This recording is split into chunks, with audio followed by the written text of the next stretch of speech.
Boa tarde a todos, a todas. Eu sou o Fábio, trabalho na Alcoa, faço parte do time de Relações Externas e Comunicação e também sou líder da ABLE, né, um dos grupos de inclusão e de diversidade da nossa unidade de Poços de Caldas. Vou fazer aqui a minha autodescrição, né? Eu sou branco, tenho altura mediana, né? 1,73 m, tenho cabelo curto, olhos castanhos, estou vestido de camisa azul, com sobretudo também azul, calça preta e sapato preto. Hoje é um prazer a gente moderar esse painel, né, cujo tema é Contratos Visuais, né, experiência com a gestão inclusiva para PCD, que se inicia agora com a duração de aproximadamente 120 minutos, com previsão para término às 18h25. Né? Antes de começar, eu vou explicar para vocês como vai funcionar a nossa dinâmica dessa atividade. Teremos 3 convidadas, né? Cada uma delas fará a sua discussão, explanação sobre o tema, que pode durar de 20 a 30 minutos. E o painel é aberto para pergunta, né? Que deve ser inserida na plataforma, né? O painel está aberto já para quem quiser inserir. Tem um QR Code que está sendo projetado na tela, que foi projetado na tela, voltou a ser projetado na tela. E estão também no verso do crachá no programa do evento e também com as recepcionistas que estão aqui na sala. As perguntas elas serão respondidas ao final da apresentação que vai acontecer. Para início das nossas atividades, eu apresento as 3 especialistas que compartilharão seus conhecimentos, né, sobre o assunto, né, contratos visuais. Tem uma participação da doutora Carolina Lobato, diretora jurídica da Anglo América, a doutora Clarissa Amaral Brandão, gerente jurídico da Rothschild Mining, e a doutora Larissa Tâmega, advogada e doutora de Direito pela Universidade de São Paulo. Esse é um momento que a gente vai falar sobre inclusão na Exposibram, não somente na Exposibram, mas de oportunidades que podem serem aplicadas na empresa. Né? E vamos falar sobre relações jurídicas. Né? Hoje nós temos uma relação jurídica, uma das mais importantes de muito tempo, que é a questão contratual, o assunto relacionado a contrato. Esse é um tema que tem suma importância para todos e todas. E aproveito e trago aqui a indagação para vocês. Né? Eu acho que todo mundo, quem aqui não teve um problema de entender, às vezes, uma relação, né? Um contrato jurídico, né? Que tenha entendimento de 100%. Muitas vezes a gente assina sem ter entendimento, sem entender quais são as responsabilidades, quais são as relações que acontecem entre as partes. Seja ela de pessoa jurídica para pessoa jurídica, pessoa física para pessoa jurídica e assim por diante. Né? E muitas vezes as pessoas acabam firmando esse compromisso sem entender qual a responsabilidade que ela tem dentro daquela parte, né? Em questão de cumprir, de relacionar. Hoje, né, nós estamos no momento de uma sociedade globalizada e de digital, que cada vez mais valoriza a diferença e a luta de direitos iguais. É possível imaginar como seria justo e simples se pudéssemos traduzir termos de contrato em desenho? Tudo aquilo que devia de regra, muitas vezes complexo e exclusivo para a maioria das pessoas. Para fazer uma introdução sobre contrato visual, eu passo a palavra para a doutora Clarissa, gerente jurídica da Rothschild Mining, para poder estar abrindo um assunto, estar falando sobre o tema, explanando para a gente a introdução, para que a gente possa entender melhor o que é um contrato visual. Muito obrigada. Bom, meu nome é Clarissa, eu queria começar também com a minha autodescrição. Eu sou uma mulher branca, de cabelos loiros, longos. Estou hoje com uma blusa social rosa e uma calça bege. Para mim, é um prazer imenso estar aqui em Belém, falando sobre esse tema hoje. Né? Belém, para mim, é uma cidade muito especial. É onde o meu marido passou a infância, é onde minha família trabalha com o agro. Então, fico especialmente feliz de estar aqui hoje. E queria começar contando para vocês como esse projeto surgiu para mim. Muita gente não sabe, né? Mas eu não enxergo do meu olho direito. Em 2017, depois de sofrer uma toxoplasmose, passar por uma toxoplasmose muito rara e agressiva no olho direito, eu perdi totalmente a visão desse olho. E esses eventos impactam muito a nossa vida. E eu comecei a pensar, né, eu tenho que entender mais sobre isso. E minha jornada como uma pessoa com deficiência, porque hoje, legalmente falando, eu sou uma pessoa com deficiência, e com as pessoas com deficiência e inclusão começou nesse momento. Eu sou voluntária em um lar de cegas, eu comecei a ser voluntária em um lar de cegas nessa época.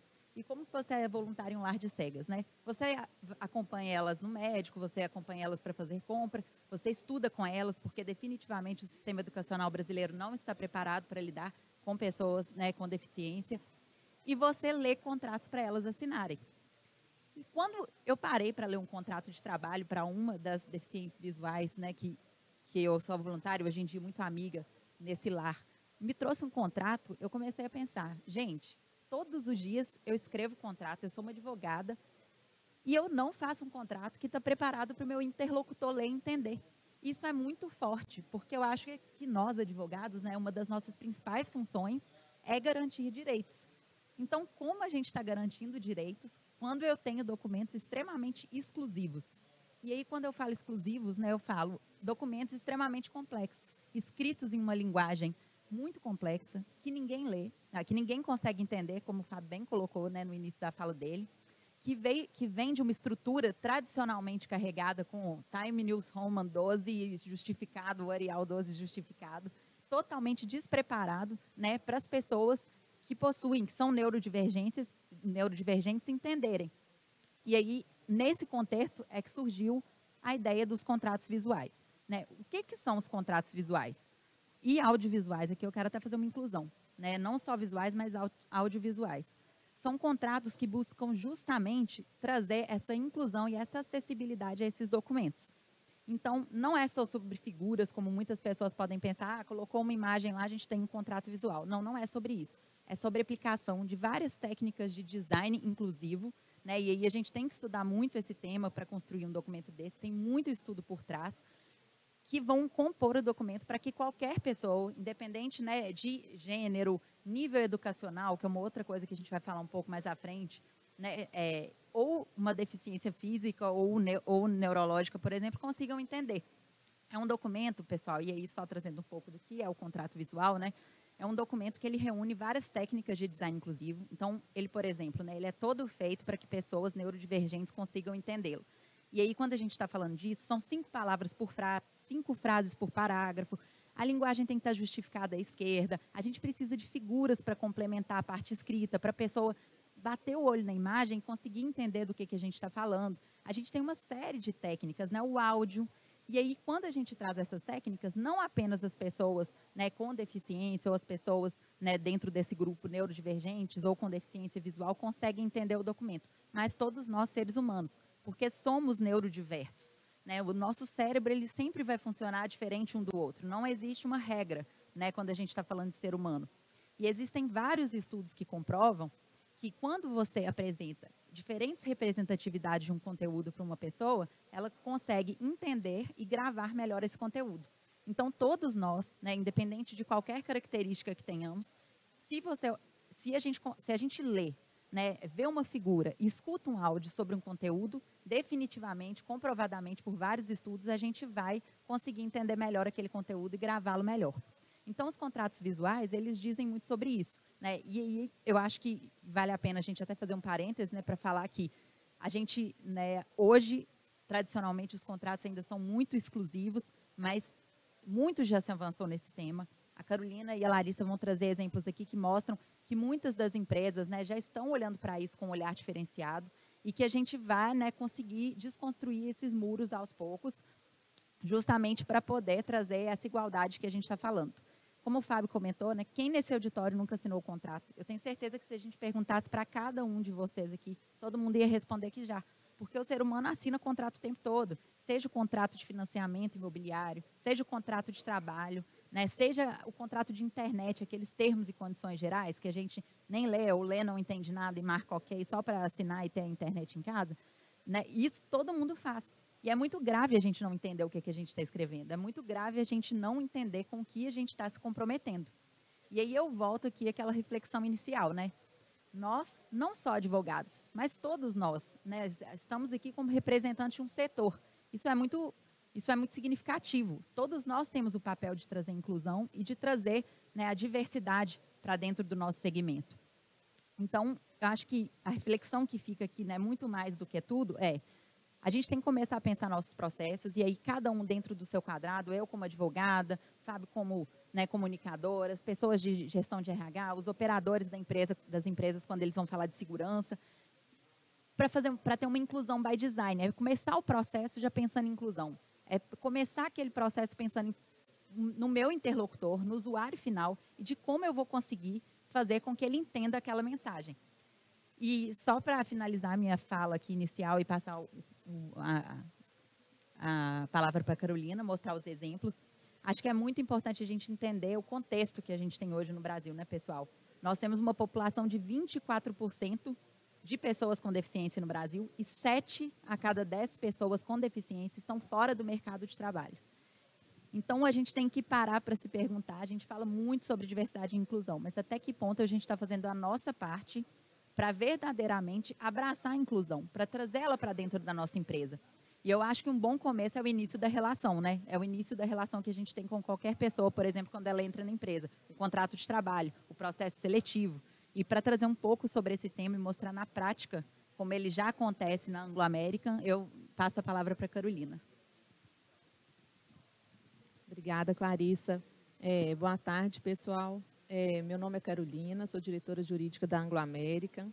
Eu sou clara, de cabelos claros, olhos claros, também estou com uma saia rosa e uma blusa florida.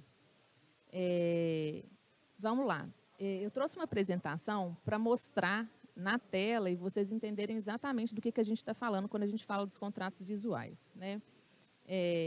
Como que começou essa jornada? Felizmente, a gente contratou a Clarissa como uma das nossas advogadas na Anglo American e ela trouxe para a gente essa ideia dos contratos visuais e eu, muito rapidamente, achei maravilhoso.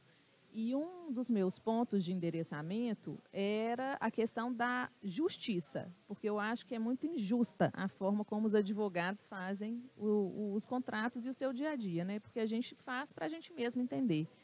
Né? E essa forma de fazer o contrato e a comunicação em geral é uma forma muito mais justa, muito mais inclusiva. As pessoas, né, entendem muito melhor o que a gente quer dizer e isso já gera uma relação muito mais transparente desde o início.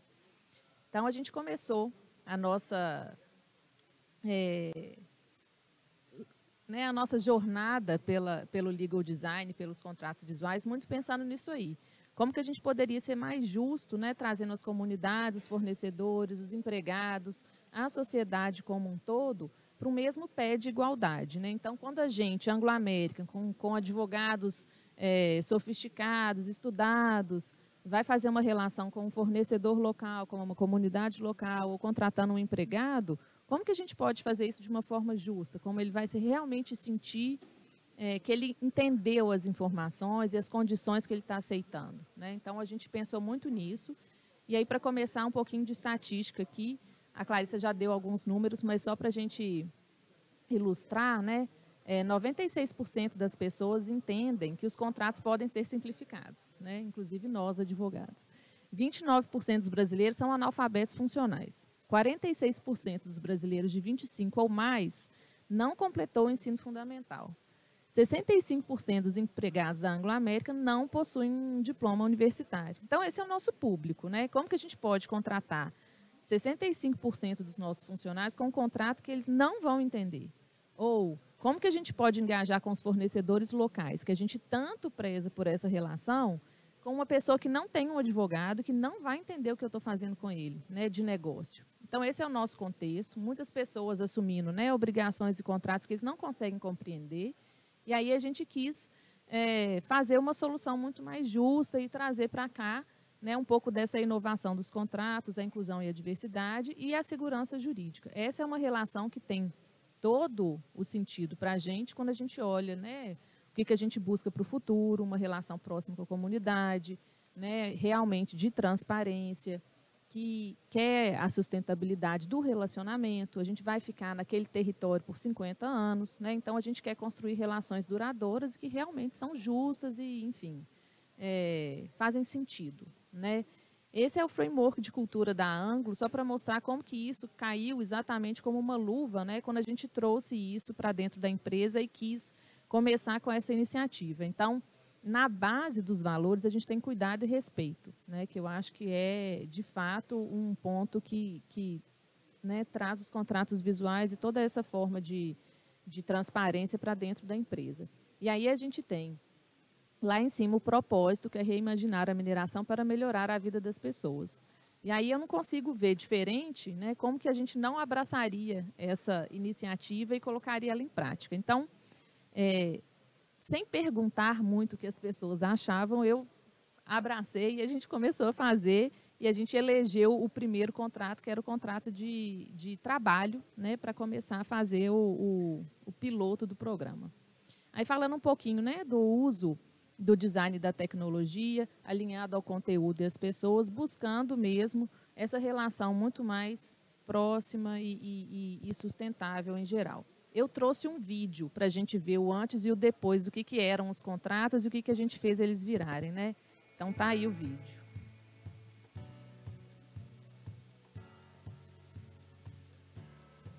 Esses são os contratos antigos, né, no Word, de muitas páginas, e esses são os contratos visuais, com os infográficos, com as figuras e com as frases curtas que a Clarissa falou.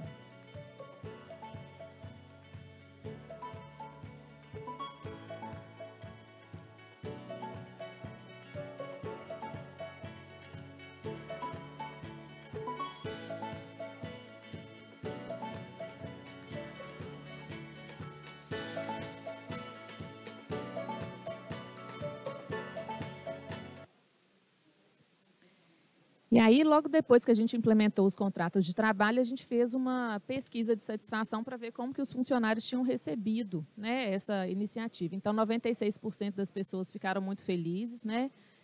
Ao comparar uma cláusula visual com uma tradicional, 86% entenderam que a visual é muito mais fácil de entender. 66% das pessoas afirmaram que já tinham assinado contrato sem ler ou sem entender.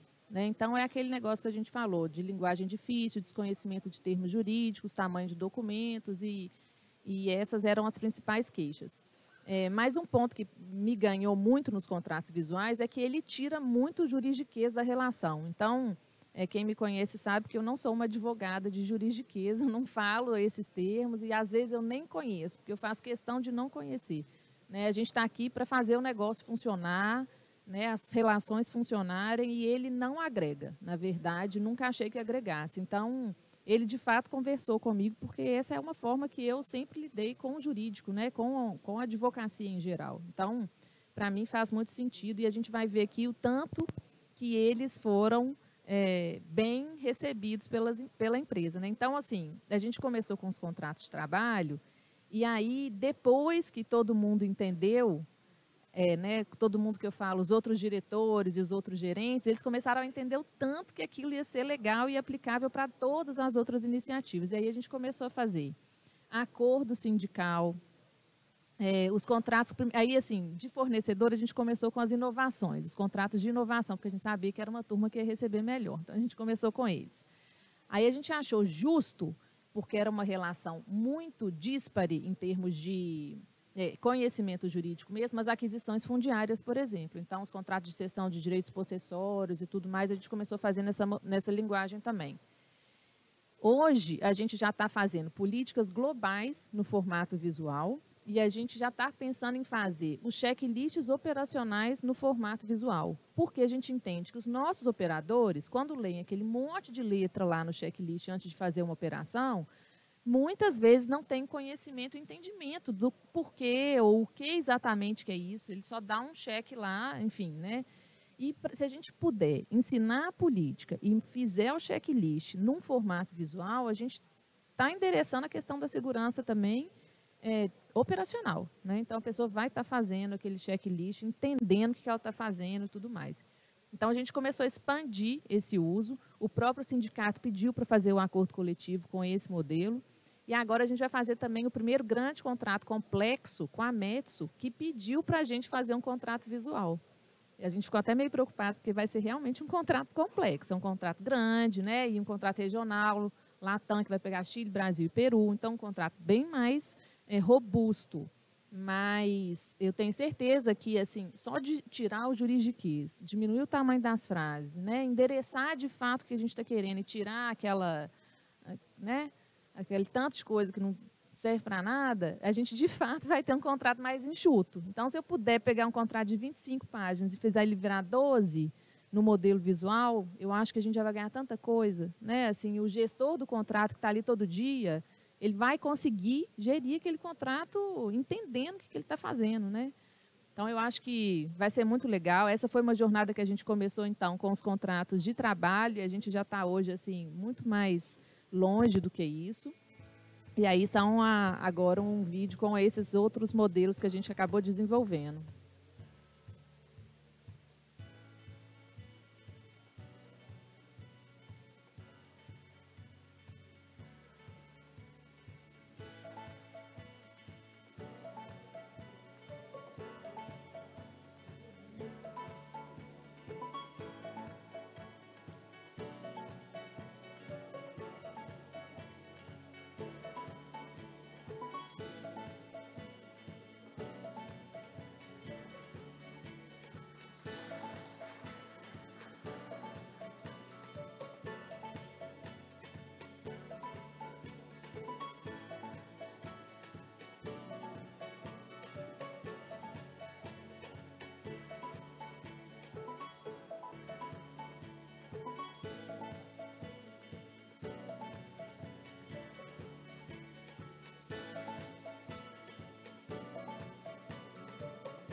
Então, a gente vê que até um contrato, um acordo sindical que ainda segue longo, ele é muito mais amigável quando a gente olha para ele, né?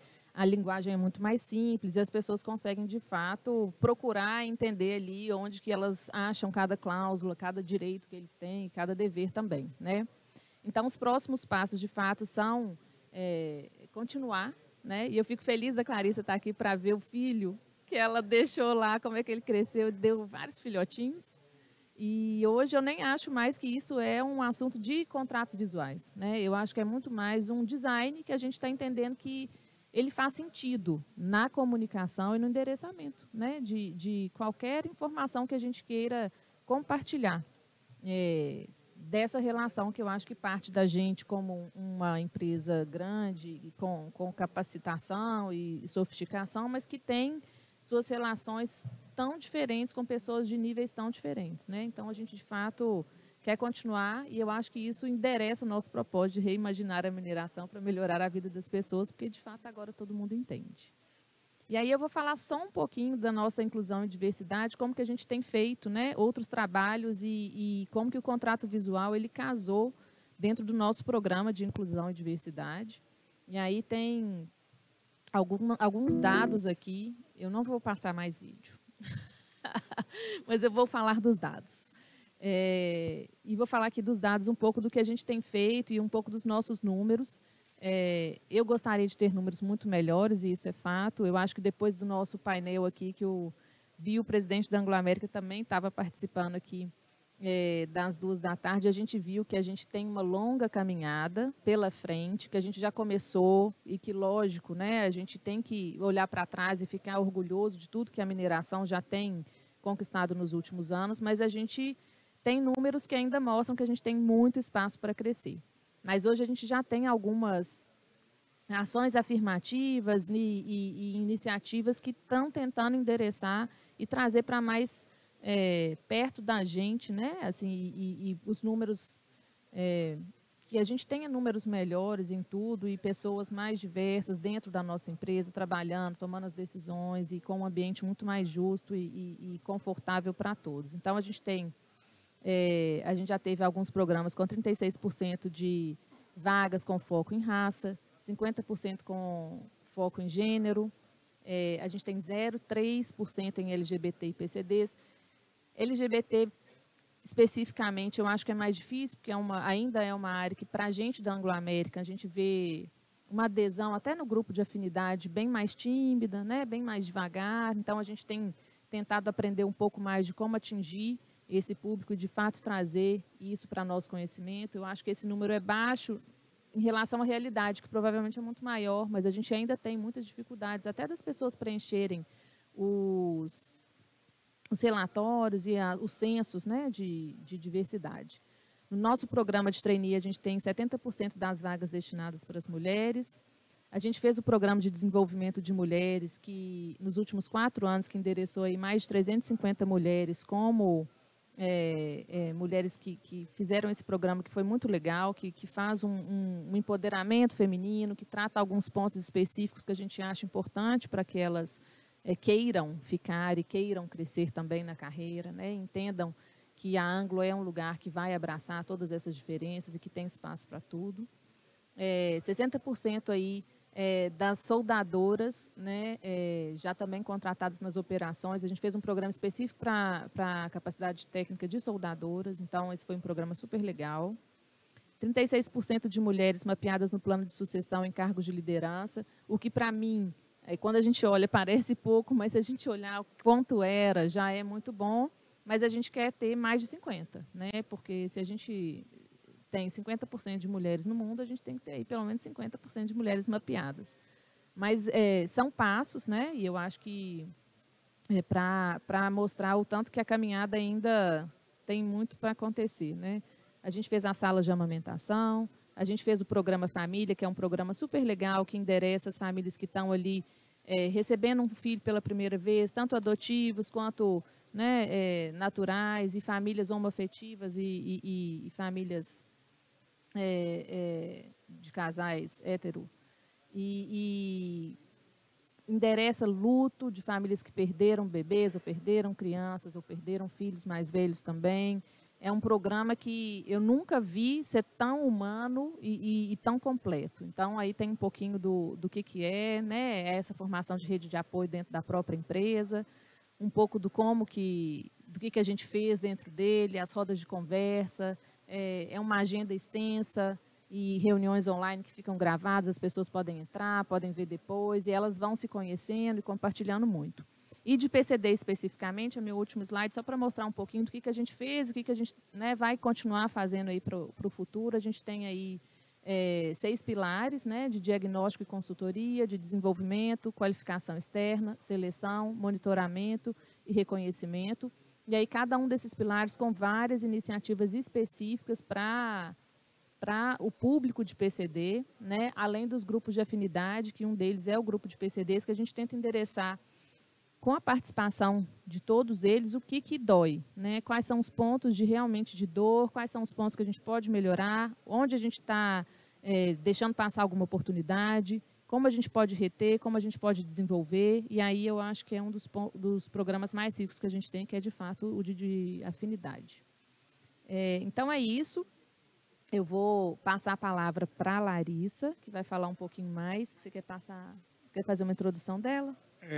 Antes, né, agradecer a palavra da Clarissa, né, da doutora Carolina, né, agora passando a palavra para a doutora Larissa, que vai falar um pouco sobre a importância de diversidade e inclusão, né, sobre o visual online, o legal design, né, que são termos, né, para poder formatar o contrato, né, trazer um pouco sobre essa experiência, né, como funciona, né, esse trabalho na prática para tirar do contrato tradicional para trazer para o contrato visual, né? Com você. Obrigada, Fábio. Bom, boa tarde a todos. Antes de mais nada, me descrever. Eu sou uma mulher de pele clara, cabelos loiros, tamanho médio, olhos castanhos. Eu estou usando um blazer e uma calça de um azul chamativo e um sapato prateado.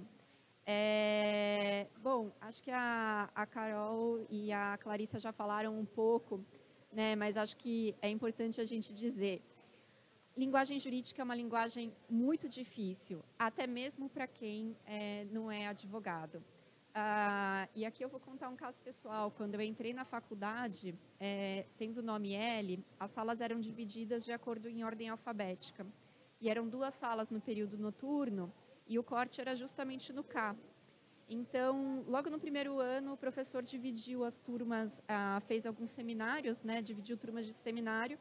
E justamente eu peguei o K e o L, fui uma das primeiras a apresentar seminário.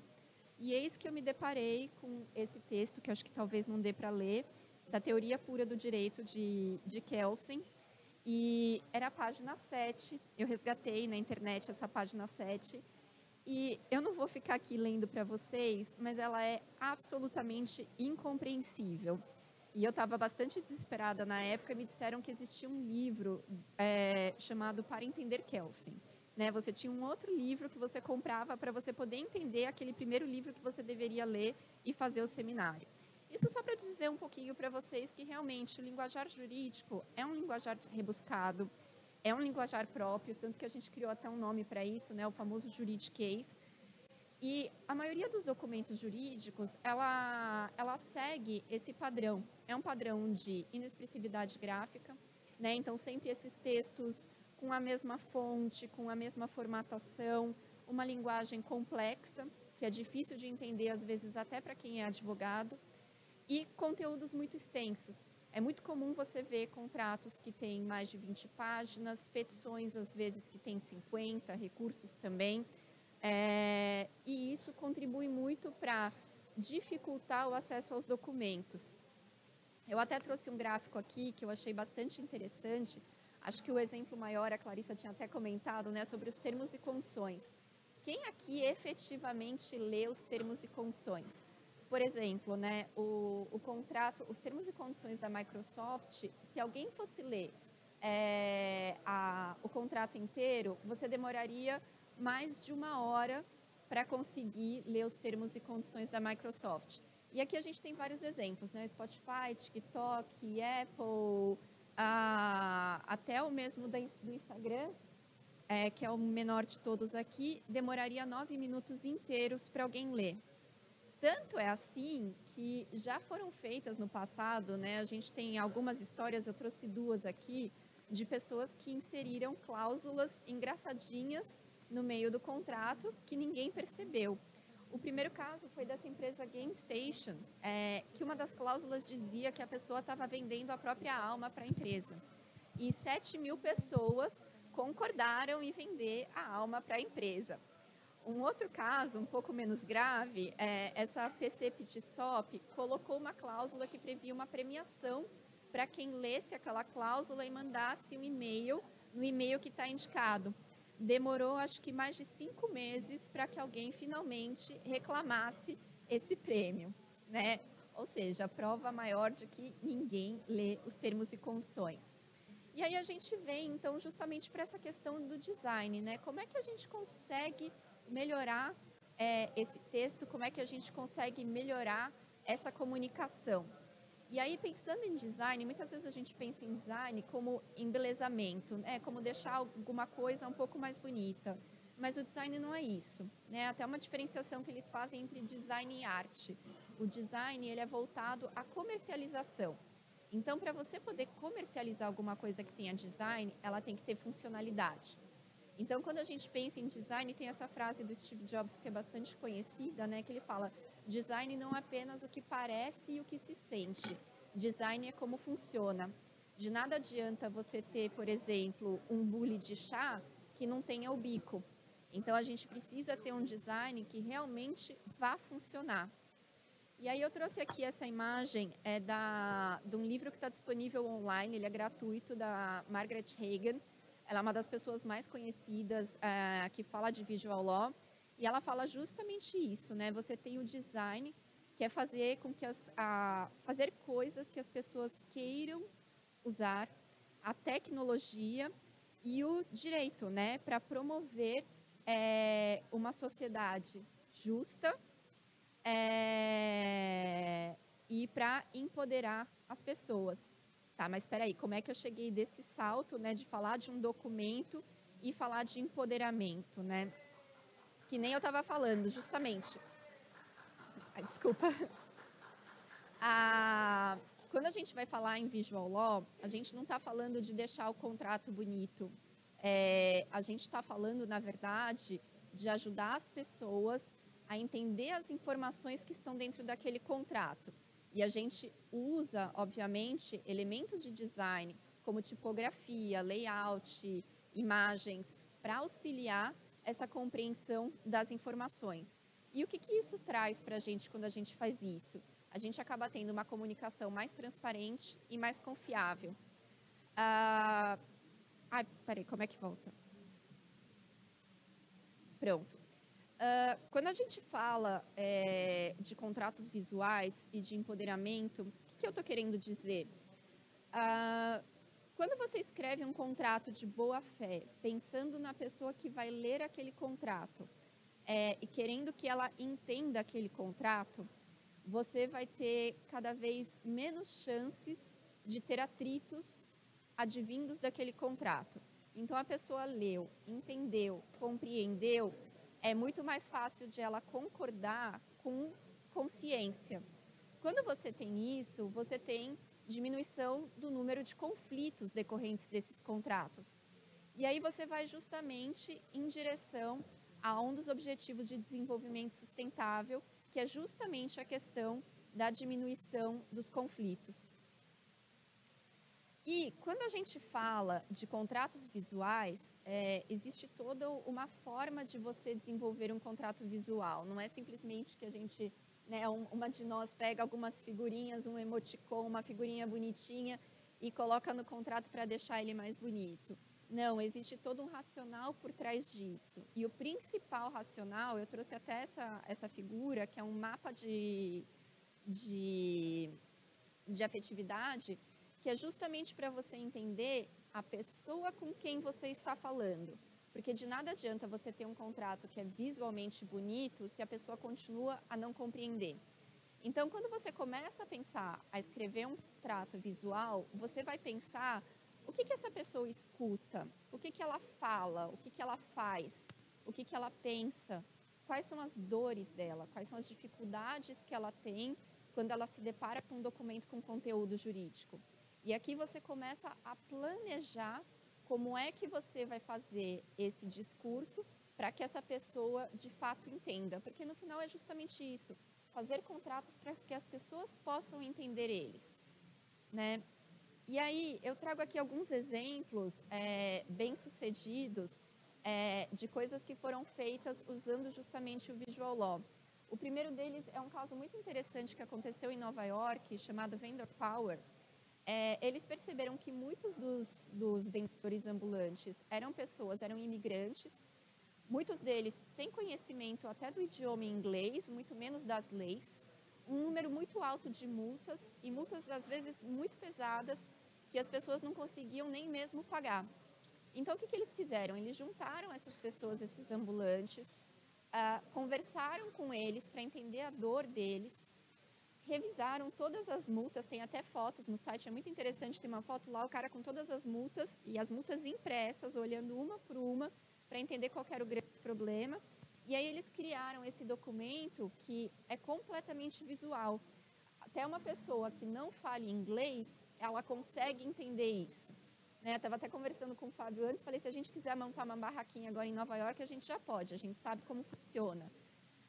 Mas apesar de ser visual, eles também fizeram em mais de 5 idiomas, salvo engano. E aí eles trouxeram justamente as regras que eram mais descumpridas. Então, qual era o tamanho que tinha que ser essa mesa que eles usam? Tem uma imagem aqui que mostra que não pode estar no chão, não pode ter coisas do lado. Você tem que estar tudo em cima, exposto. Não pode estar também no chão. Você tem que estar com crachá credenciado. Então, tem até mesmo a distância que isso tem que estar a barraquinha da guia.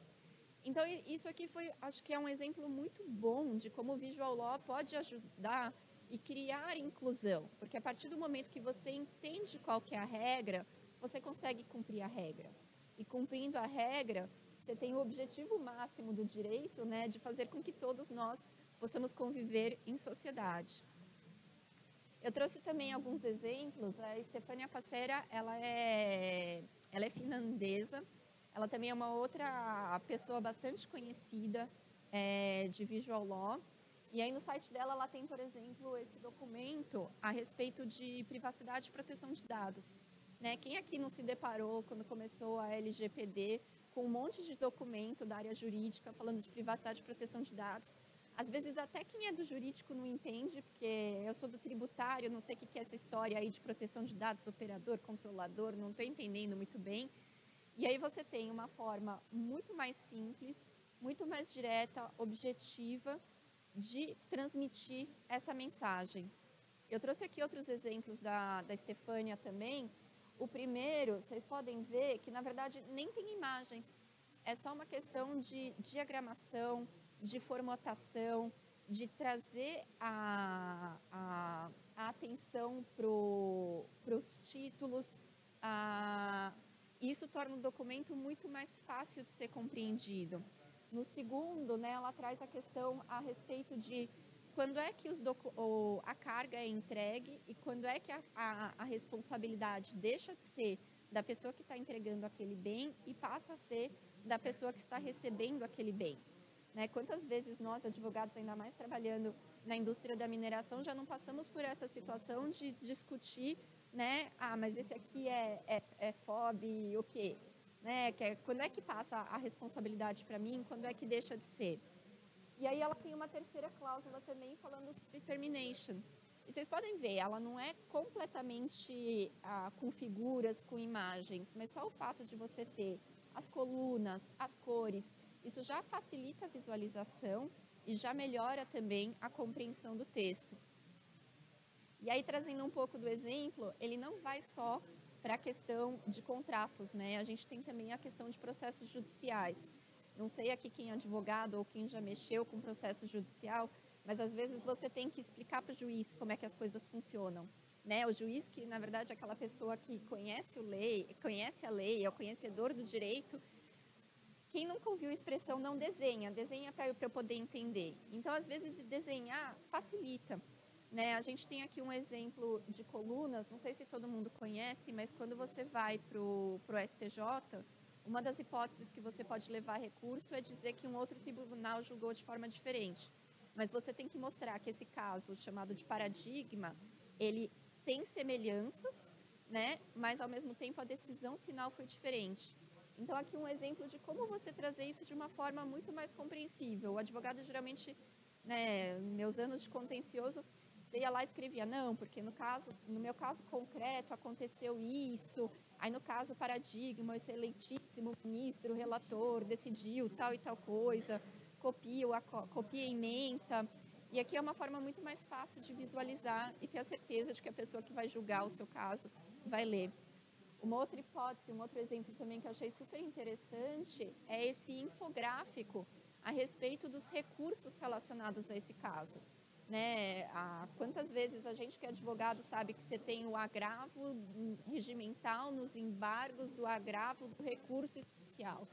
Então, aqui é uma forma muito mais fácil de você conseguir transmitir para a pessoa que vai julgar o seu recurso todo o histórico do caso.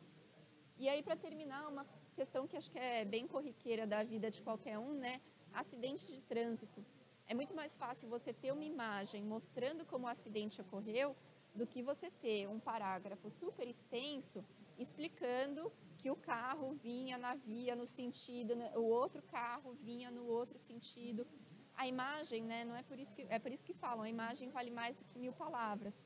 A gente consegue resumir bem. Um outro exemplo, aqui trazendo um exemplo de contestação, essa contestação é usada pelo Grupo A1000, estava disponível também na internet, então fica muito mais fácil de você construir para o julgador uma linha do tempo, você explicar, às vezes, um assunto muito complexo. Eu, por exemplo, trabalhei uma época com marco civil da internet e você tinha que explicar para um desembargador o que eram portas lógicas. Eu não sei nem se vocês conhecem o que é porta lógica, mas porta lógica é parte do Internet Protocol, o IP. Todos nós, a gente tem os IPs, a gente usa IP, mas quando você vai para o judiciário descobrir quem é que está por trás de uma postagem, você precisa descobrir qual que é o IP daquela pessoa. Só que, como a internet, né, o número de IPs é limitado, muitas vezes a gente compartilha IPs com as outras pessoas. E aí, para fazer essa diferença, você tem a porta lógica. Toda vez que eu ia despachar com o desembargador, eu fazia a seguinte relação. Falava, pensa num prédio. Todas as pessoas moram nesse mesmo prédio. A porta lógica é o apartamento. Você tem o mesmo endereço, mas você não consegue identificar quem é a pessoa sem você ter a sua porta lógica. Então, às vezes, até assuntos muito técnicos que sejam difíceis para desembargadores ou para juízes entenderem, facilita muito. A gente estava falando também sobre documentos serem extensos. Se alguém for aqui na internet procurar, você acha decisões de desembargadores e juízes dando bronca nos advogados, porque o recurso tinha 60 páginas, 90 páginas. Ou seja, nem a gente que é do mundo do direito quer mais ler esses documentos super extensos, né? Aí, aqui, só para finalizar, eu queria trazer um contraponto também, que é a questão do o design, ele precisa ser funcional, né? A gente tem uma coisa que chama em design, que é a pregnância da forma. É o quanto que é facilmente visualizável aquele design. E eu trouxe o exemplo, essa foi uma propaganda de uma agência bastante famosa, né? Foi até premiado para o Acatu. E é interessante porque é tão caótica essa imagem que as pessoas não percebem que ela está de ponta cabeça. E é isso mesmo que a propaganda fala. Fala, seu descaso é tanto que nem reparou que a imagem está de cabeça para baixo. Então, a gente, quando pensa em visual law, a gente tem que pensar também num design que realmente seja eficiente e que ajude a transmitir aquela mensagem. Eu acho que um ponto que é muito importante a gente dizer também, não existe design bom o suficiente para corrigir uma informação que esteja ruim. E aí a gente volta para aquele primeiro ponto. A gente tem que pensar em para quem a gente está transmitindo essa mensagem, quem que é a pessoa que vai receber essa mensagem, que vai ler esse contrato, e se ela realmente vai entender essa mensagem que está sendo transmitida. Acho que é isso.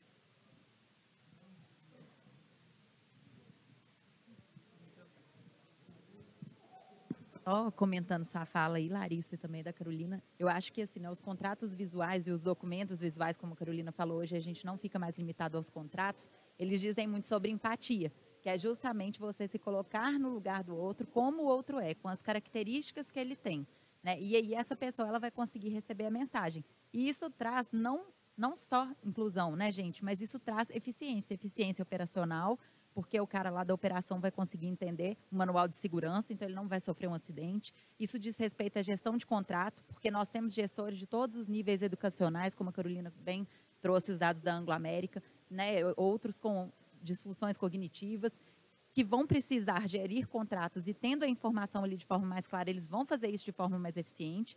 E nós temos milhares de pessoas lendo contratos todos os dias que não podem gastar 1 hora fazendo isso do dia, né? Tempo hoje é um recurso muito valioso. Então, mais do que diversidade e inclusão, esse tipo de documento que traz acessibilidade, né, ele agrega valor ao negócio, ele traz resultados efetivos, economia de tempo, né, eficiência operacional, uma gestão de contrato eficiente. Então, muito além da diversidade e inclusão, acho que a gente também tem que começar a colocar isso em números práticos, porque também é muito importante para a empresa, ela traduzir uma iniciativa em resultado. Né? Não é à toa que a McKinsey tem aquela famosa pesquisa que fala que a diversidade ela traz, né, mais valor, agrega mais valor à empresa. As empresas com diversidade e inclusão são mais rentáveis e são mesmo, porque os processos de geração de diversidade e inclusão nos fazem refletir, né, sobre várias questões, como nesse caso, e a gente acaba chegando a um resultado que se traduz ali em valor agregado para a empresa. É isso, Fábio. Obrigada. Muito bom. A gente vê muito nesse tema, né, o relacionamento com a parte de comunicação e a parte jurídica, né? Cada vez mais a atuação da parte de comunicação dentro da empresa, seja na área operacional, seja na área jurídica, qualquer que seja, está tendo a sua importância de trabalhar em conjunto, né? Aproveitando, assim, diante da apresentação da doutora Carolina, eu queria que ela explicasse como que foi esse relacionamento, né? Essa aplicabilidade do contrato visual em relação ao jurídico e à comunicação. Porque quando a gente fala de design, está muito envolvida a parte de criatividade, comunicação, ver como que se comunica isso, né? E também, complementando assim, quando vocês aplicaram isso, como foi a aceitação da outra parte ao ver o contrato visual? Nossa, o contrato está diferente. Será que isso perde um pouco do valor jurídico? Como que foi essa relação?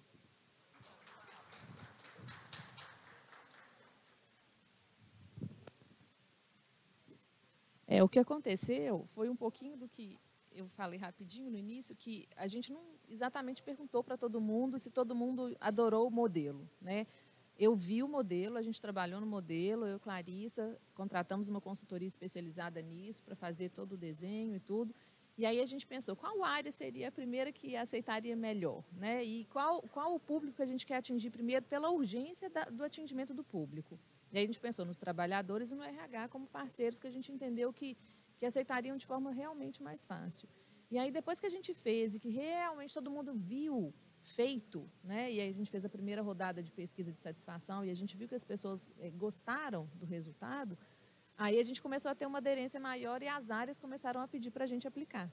Então, não foi um processo assim, de repente a gente fez todos os contratos, né? A gente começou realmente devagarinho e a gente foi atacando os públicos que a gente achou que iam aceitar melhor e que tinham uma aderência na iniciativa mesmo, né? Então, os contratos de inovação, né?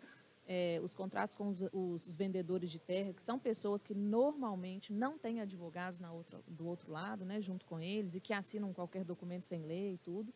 E aí a gente foi priorizando, né, as contrapartes e onde a gente teria maior aderência. Agora, dentro da empresa, depois que as pessoas viram, realmente elas adoraram a ideia. E aí a gente passou isso lá para Londres, as pessoas começaram a entender também no corporativo tanto que isso era legal, e aí agora a gente tem essas políticas globais que a gente pegou. Acho que foram 5 políticas globais que no total davam 35 páginas e a gente fez uma política global de 5 páginas, que endereça tudo, né? Então, assim, olha o tanto que isso é mais objetivo mesmo, né? E aí vai no ponto que a Clarissa falou. A gente não tem tempo para ler 30 páginas, né? A gente tem tempo para ler 5. Então, de fato, eu acho que foi um processo devagarinho e as pessoas foram entendendo ao longo do tempo que era importante e que era aplicável em muito mais coisa do que só exatamente no contrato. O Fábio, você perguntou, e só complementando a resposta da Carolina, sobre a validade, né, desses documentos. Esse, com certeza, foi um dos principais desafios que a gente enfrentou, porque muita gente olha para um contrato como esse e se pergunta, mas esse contrato tem validade jurídica? Né? E um contrato fácil, leve, intuitivo, não é esse tipo de contrato que eu estou acostumada. Não pode esse contrato ter a mesma validade que o outro. Mas sim, ele tem, né, porque o Código Civil brasileiro, ele preceitua a liberdade das formas. Então, salvo algumas exceções que estão lá na lei, que são pouquíssimas, a gente pode construir um documento com validade jurídica no formato que a gente quiser. E não é à toa que quando a gente vai dar curso de gestão de contrato, a gente fala, gente, cuidado com o WhatsApp, cuidado com o e-mail, porque tudo isso é contrato perante o direito brasileiro. Né? A CLT, ela prevê o contrato de trabalho verbal. Então, sim, né, esse contrato tem tanta validade quanto o outro, e se a gente olhar sob a perspectiva da boa-fé, que a Larissa comentou, tem mais validade ainda, porque a gente tem duas partes em posição de igualdade, entendendo verdadeiramente seus direitos e obrigações naquela relação, o que muitas vezes não acontece no contrato tradicional, né, que é super complexo e com uma linguagem muito complicada de entender. Puxando um gancho até no que a Clarissa falou, tem um caso, acho que, salvo engano, no Canadá, que um juiz considerou que o emoji de joinha, numa mensagem que tinha sido mandada, era considerada aceitação daquela proposta. Né? E é justamente isso que você estava falando, a questão da boa-fé. Uma coisa é você ter um contrato de adesão, que você tem uma parte que determinou aquele contrato, a outra aceitou aquele contrato, não leu, não entendeu, e você tem duas figuras em posições diferentes. E uma outra coisa completamente diferente é você ter as partes não em igualdade de posição, né, porque você ainda tem uma questão, às vezes, num contrato de trabalho, de hierarquia e tudo mais, mas de uma compreensão melhor, né, do que pode, do que não pode, do que deve. E isso gera justamente menos conflitos. Acho que o exemplo muito forte que ilustra isso é o que a Carolina trouxe do sindicato. O sindicato lá da Anglo, como a Carolina contou, ele pediu, depois de ficar sabendo do contrato visual de trabalho, que o pessoal da Anglo América fizesse o ACT visual, né? Então, um acordo coletivo visual. Por quê? Porque ele entendeu que aquilo era uma total transparência e demonstração de boa-fé da empresa. Então, o sindicato, que sempre está ali, né, via de regra, com uma posição imbatível, claro, ele quer defender o direito dos empregados, que ele enxerga como hipossuficiente na relação, viu que aquele documento estava trazendo justamente o que ele queria, essa justiça e essa igualdade para as partes poderem ali interpretar seus direitos e suas obrigações. Então, é muito sobre isso, né? Sobre boa fé e transparência. Eu acho que os contratos visuais e audiovisuais, eles traduzem muito essas duas características que a gente busca trazer, né? Não só para a sociedade, mas também para o nosso segmento de mineração. Complementando, assim, em questão da aplicabilidade, vamos dizer assim, de imagem. Existe um padrão, né? Porque muitas vezes o contrato, às vezes a gente está falando de situação de Brasil, mas a gente vê que isso também existe a possibilidade de relações estrangeiras, né? Como que funciona isso, a questão visual, a identidade aplicada quando você desenvolve um contrato? Fábio, obrigada pela sua pergunta. É justamente o ponto de você entender para quem esse contrato está sendo feito, né? Você fazer um contrato visual não é simplesmente você redesenhar as cláusulas, colocar uma cor, colocar uma figura. É você entender com quem você está falando. Então, obviamente que cada caso é um caso, mas geralmente você vai entender com o seu público, conversar com esse público, fazer um mapa de empatia para entender o que aquele público quer, o que aquele público precisa. Você vai começar a criar modelos e depois de criar esses modelos, você vai testar esse modelo para ver se ele realmente funciona. Porque às vezes a gente fica até com como é que fala? Você já fica viciado na sua própria leitura, né? Você já não consegue, às vezes, verificar se realmente na prática está funcionando.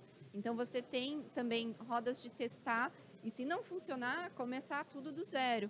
Então, você tem todo um processo, né? Não sei se alguém aqui já ouviu falar de design thinking e tudo mais, mas de prototipizar esse contrato e fazer ele sob medida para aquela situação e para aquele público-alvo.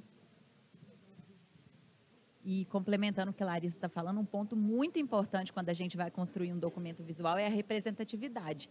Então, né, não adianta a gente falar diversidade e inclusão se todos os personagens representados dentro do meu contrato são homens brancos, né, ali trabalhando na mineração. Eu tenho que ter representatividade. E, para isso, a comunicação e os grupos de diversidade são essenciais. Por isso que a gente fala de um processo colaborativo. A construção do contrato visual ou dos documentos visuais sempre tem que ser um processo colaborativo, em que as partes trazem inputs e aí a comunicação e os grupos de diversidade, eles vão falar, olha, alinhado com nossa marca, alinhado com o público que a gente quer atingir, com os nossos valores de diversidade e inclusão, eu vou colocar diferentes personagens, diferentes imagens representando os empregados da empresa aqui dentro desse documento. Então, às vezes a gente não pensa que isso não é importante, né? Mas como eu posso querer atrair pessoas com deficiência para a minha empresa se dentro do meu contrato, né, eu tenho lá mulheres, ok, eu tenho representatividade de orientação sexual, de gênero, de raça, mas não tenho uma pessoa com deficiência. Então, essa imagem também, Fábio, aí pegando o gancho na sua pergunta, é importante da gente pensar quando a gente vai fazer um documento visual. Trabalho de equipe sempre é importante, né, quando vai fazer essa nova adequação, adaptação ou trazer inovação dentro da empresa. Aproveitando um pouco a Carolina, que já tem essa experiência aí de aplicabilidade de contrato visual, como foi a aceitação disso também do lado do jurídico, quando chegou o primeiro contrato? Você tem alguma experiência que você possa trazer para a gente? Eu acho que... Tá? Claro, a gente teve resistência de algumas pessoas, né? Pessoas mais tradicionais, que trabalham na indústria há mais tempo, com muitos anos de advocacia, né?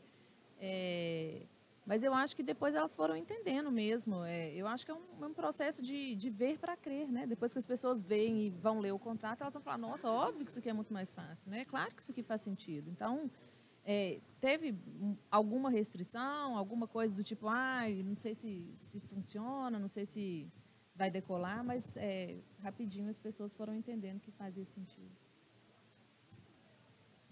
Todo processo de mudança, né, tem resistência, isso é normal, né? A gente sempre vai enfrentar resistência quando a gente está incluindo ali ou introduzindo uma mudança, mas é muito importante lembrar que, né, fazer a mesma coisa do mesmo jeito não vai gerar um resultado diferente. Então, a gente tem que quebrar esse padrão. Muitas vezes vai ser de forma ali, né, na disciplina, não vai ser intuitivo, não vai ser voluntário, mas a gente tem que racionalmente quebrar o padrão e abraçar a mudança, né, mesmo que às vezes a contragosto, para poder ter um resultado diferente, senão isso não vai acontecer.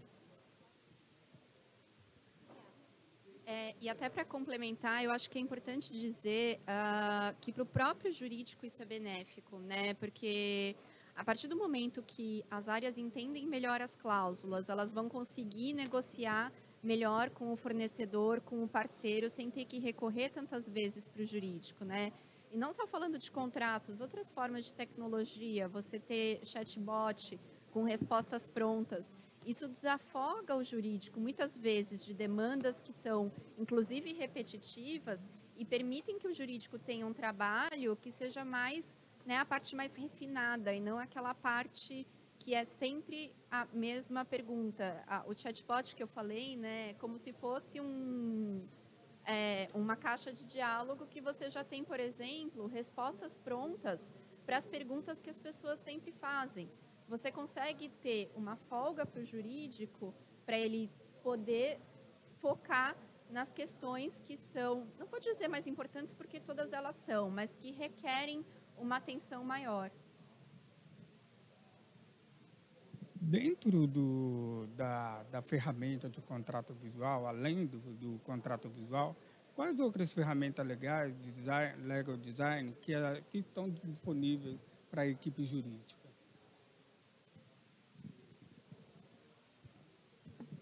A Larissa falou um pouquinho do chatbot, né? A gente tem testado algumas questões até de inteligência artificial, que instrumentos que já usam o nosso próprio depositório jurídico para buscar as respostas das perguntas repetitivas ou até de perguntas que têm alguma similaridade, já tem dentro do nosso próprio sistema, né, as respostas que ele consegue montar.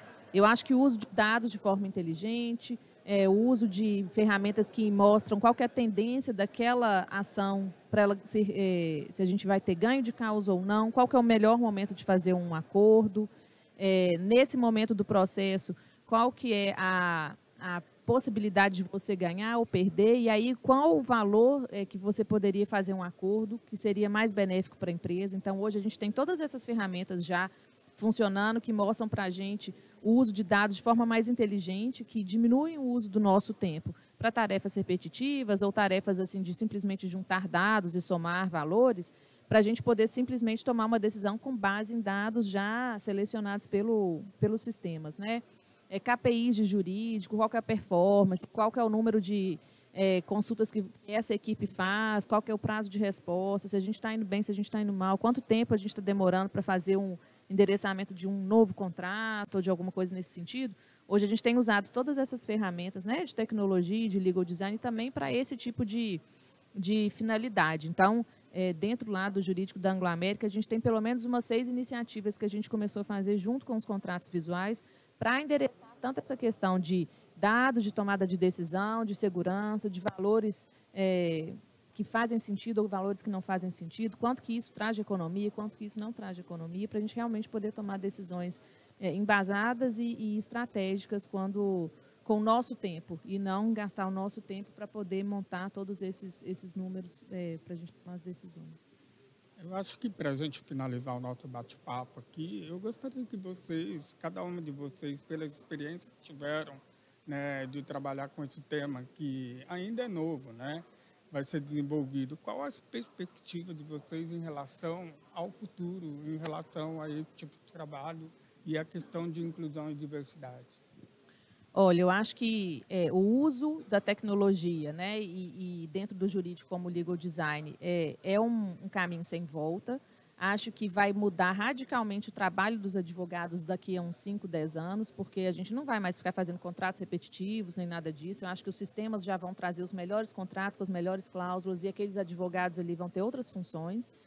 Eu acho que ele dá outra segurança para a empresa em relação à segurança de números, de economias, de decisões tomadas, como eu disse. Eu acho que a gente vai ter muito mais justiça nessas relações e transparência. A gente vai conseguir trazer dados para a comunidade, para todo mundo de forma muito mais clara. E eu acho que é um dos passos que a gente tem que dar em relação à diversidade e inclusão mesmo. É uma das formas como a gente vê que esse processo e essa conversa já chegou dentro do jurídico, e a gente também tem como trazer um ambiente mais incluído, né, de mais diversidade e inclusão. Só antes de finalizar, chegaram 2 perguntas.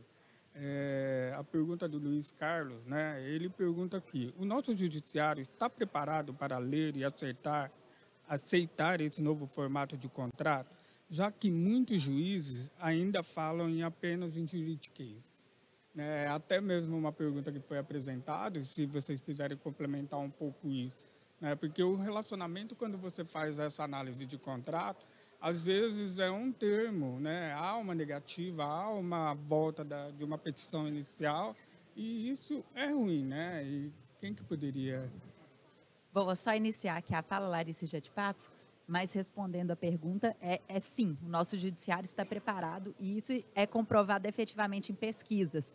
Então, ano passado, a Future Law ela fez uma pesquisa com mais de 500 juízes do Brasil e 78% aproximadamente aprovam o legal design nas petições e no judiciário, desde que utilizado de forma racional, né, e não como a gente bem colocou aqui, incluindo figurinhas, tentando deixar a petição bonita, mas não, com sentido. Então, você utilizando, né, aquele design inclusivo que visa explicar de uma forma racional e acessível para o juiz o que você está falando, para o juiz é ótimo, porque ele tem uma pilha de processo para analisar.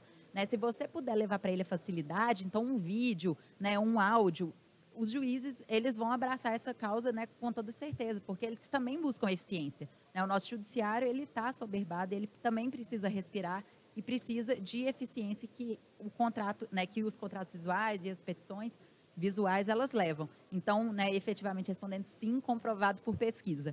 Vou passar para a Larissa. Obrigada, Clarissa. Eu acho que tem 2 pontos com relação a essa pergunta, né? O primeiro como a gente já tinha falado, contratos visuais evitam conflitos. Você evitar conflitos significa menos processos para o judiciário. E o segundo ponto, como a Clarissa muito bem disse, o judiciário brasileiro ele está sobrecarregado. Eu até tinha pensado, quando eu preparei os slides, em trazer uma foto, né? Que hoje em dia os cartórios, os processos são eletrônicos. Não é mais como era antigamente, aqueles processos, não sei se alguém aqui já foi em cartório judicial, mas aquelas pilhas de documento. Mas é muito curioso que justamente o processo eletrônico sendo muito mais fácil de você trazer documentos, os processos eletrônicos têm sido muito mais extensos do que os processos eram quando eles eram físicos. Então, para o juiz também, ler aquela pilha de documentos, né, ler todos aqueles documentos, é muito mais fácil e intuitivo ele compreender. E ele compreendendo, ele consegue julgar melhor e dar um melhor direito para aquelas partes e uma decisão que seja mais justa.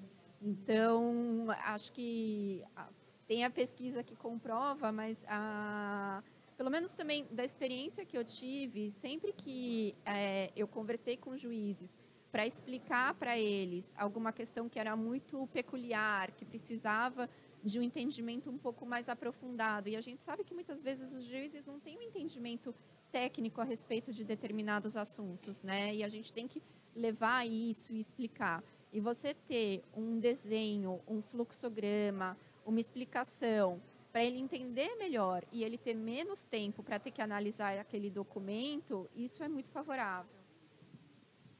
Muito bom, obrigado. Acho que daqui a 2 anos a gente tem que chamar a Carolina aqui para contar para a gente, né, se a implementação do contrato de trabalho visual surtiu efeito, se receberam menos ações trabalhistas, como ficaram os números na prática, né, Carol? E agora, para a gente encerrar, eu gostaria qual a expectativa de vocês em relação ao futuro, né, pela questão da aplicabilidade e a questão de inclusão e diversidade também. Sim. Como a gente mencionou, né, nós deficientes, pessoas com deficiência, somos 24% da população brasileira. A gente tem 11 milhões de analfabetos no Brasil. Estima-se que 20% da população mundial seja neurodivergente, tem algum distúrbio de atenção, ou algum autismo, alguma doença neurológica. E esse é o retrato da sociedade, né? Somos uma sociedade diversa e temos que abraçar a sociedade. Não só, né, como sociedade como um todo, mas também como setor. Então, o IBRAM ele tem esse lema, né, de criar uma mineração sem rótulos. Eu acho que os contratos visuais e os documentos visuais, eles vêm trazer uma perspectiva muito bacana de como a gente pode começar, né, a fazer o nosso trabalho, cada um ali dentro da sua área, inclusive nós que somos advogados, dentro dos nossos próprios departamentos, começar a pensar na inclusão, né, by design, desde o início de todos os nossos processos, porque esse é o futuro. A gente não vai conseguir, né, fugir dele, então é melhor que a gente abrace ele, porque assim a gente vai conseguir alcançar, né, a diversidade e a inclusão que a gente tanto almeja no setor da mineração. Eu acho que uma coisa que é muito interessante da fala inicial da Clarissa é a respeito de o que cada um de nós efetivamente está fazendo a respeito de diversidade e inclusão, né? Porque a gente fala muito, tem se falado muito, tem se conversado muito, mas o que cada um de nós está efetivamente fazendo para que haja inclusão? Diversidade existe, né? Nós somos pessoas diversas, nós somos diferentes, nós temos origens diferentes, gênero, orientação afetivo-sexual, somos diferentes. Mas como é que a gente inclui essas pessoas que são desses grupos minorizados efetivamente? E aí, quando você traz isso para o mundo jurídico, os contratos visuais, eles dão, além de todas as vantagens aqui que a gente já trouxe, tem também essa questão da inclusão, das pessoas poderem compreender, elas poderem fazer parte da tomada de decisão e, a partir disso, a partir do momento que uma pessoa tem conhecimento, ela se empodera, né? A partir do momento que ela sabe quais são os direitos, o que ela pode fazer, o que ela tem direito, ela se sente empoderada, ela vai além. Tem muitas pessoas que... O jurídico é um mundo, às vezes, pelo menos até um passado mais recente, era um mundo à parte, né? Pessoas que falam um outro idioma, pessoas que lidam com certos tipos de problema e hoje em dia não. O jurídico ele tem que ser cada vez mais parceiro das áreas de negócio, né? Tem que se fazer cada vez mais presente e às vezes até sair um pouco da nossa própria caixinha, né? A gente às vezes vira designer, vira às vezes psicólogo também. E é muito importante que a gente possa fazer a nossa parte e possa contribuir para que a gente tenha um mundo mais inclusivo. Diverso ele já é, mas ele precisa ser mais inclusivo, ele precisa ser mais agregador. Muito bacana, parabéns pelo trabalho de vocês, né? A gente vê que é uma inovação, mas por trás dessa inovação, né, além vamos dizer assim, da inclusão, né, por trás disso tudo existe o respeito, né? A gente consegue entender que nesse trabalho o respeito e a empatia pelo outro lado é essencial para chegar nesse resultado, né? E quando a gente fala de inclusão e diversidade, é justamente o que vocês estão fazendo, compreender o outro. O que você pode fazer para ajudar o outro, né? Eu acredito muito, e é uma fala que eu sempre levo sempre, quando a gente tem empatia, a gente tem respeito, até mesmo pela dificuldade do outro, porque ninguém é perfeito, né? Um vai depender do outro, a gente consegue caminhar junto e ter um equilíbrio e garantir uma sociedade harmônica, né? Onde cada um tem o espaço e tem o direito de ser quem a pessoa é, né? Então, agradeço mais uma vez a participação de vocês. Eu acho que são diversos temas, diversos assuntos que podem voltar aqui e trazer a gente ter nova discussão. Parabéns pelo trabalho de vocês e agradeço a todos e todas que nos acompanharam.